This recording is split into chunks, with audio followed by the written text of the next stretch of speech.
Cagayan del Marcelino Davao Occidental. Ang mga residente tulong sa pagtutulak para ligtas na maidaan ang itong sitio. Nagsagawa ng clearing operations sa engineering office ng LGU at NDRRMO.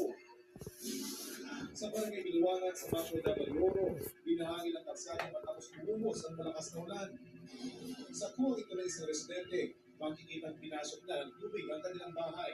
Ang ilan naman ay lumabas at nagpantay sa mga dumadang sasakyan para hindi mahulog sa kanal. Lumispid rin ang mga otoridad sa mga pamilyang naapektuhan ng baha sa ilang barangay sa bahagi naman ng Mabini. Pagsamantala sila nananatili sa Malabatuan Gym hanggang sa umupang baha. Sa Sultan Kudarat, tatlong nasawi sa magkahiwalay na insidente ng pagkalunod sa Lebak at Calamansi.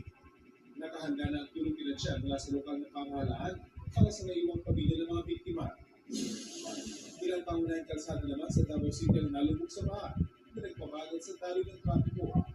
Ayon sa Davao City Disaster Risk Reduction and Management Office, light to moderate to heavy rains ang naranasan sa Toril, Baguio, Cugbok, Alomo, Poblacion at Agdao districts.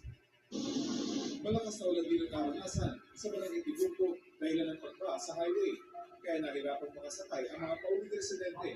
Nakabantay ang CDRRMO sa mga ilog na posibleng umapaw kapag maulan. Ayon sa pag-asa, epekto pa rin ng Intertropical Convergence Zone o ITCZ ang naranasan mga pag-ulan sa Mindanao. Para sa GMA Integrated News, Rafi Timo Nakatuto, 24 oras. Nilinaw ni Julian Ejercito, anak ni Senate President Contreras Jinggoy Estrada, na wala raw nangyaring away, kundi isa niyang unprovoked attack ang nangyari sa kanya sa Boracay. Hawak na po ng pulisya ang tatlong suspect na nambugbog kumano kay Julian at kanyang pinsa noong May 24. May tama sa ulo si Julian at sa inuman ang kanyang pinsa. Sabi niya, hindi mo sila naghahanap o ang nagsimula ng bilog tulad ng mga kumakalat na kwento. Kwento ni Julian, pauwi na raw sila nang lapitan ng isa sa mga suspect na biglang sa kasunod ang mga kasamahan nito.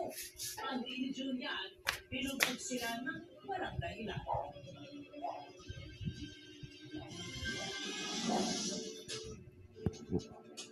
May mga sila at natanggal na ang bakal sa railings ng isang waiting shed sa Quezon City. Pinaaksyonan niya ng inyong Kapuso Action Man para maisayos at mapinabangan ng publiko.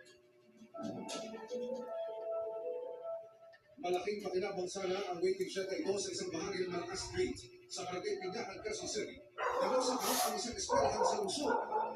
Pero ang waiting shed na may habang isang metro. Pero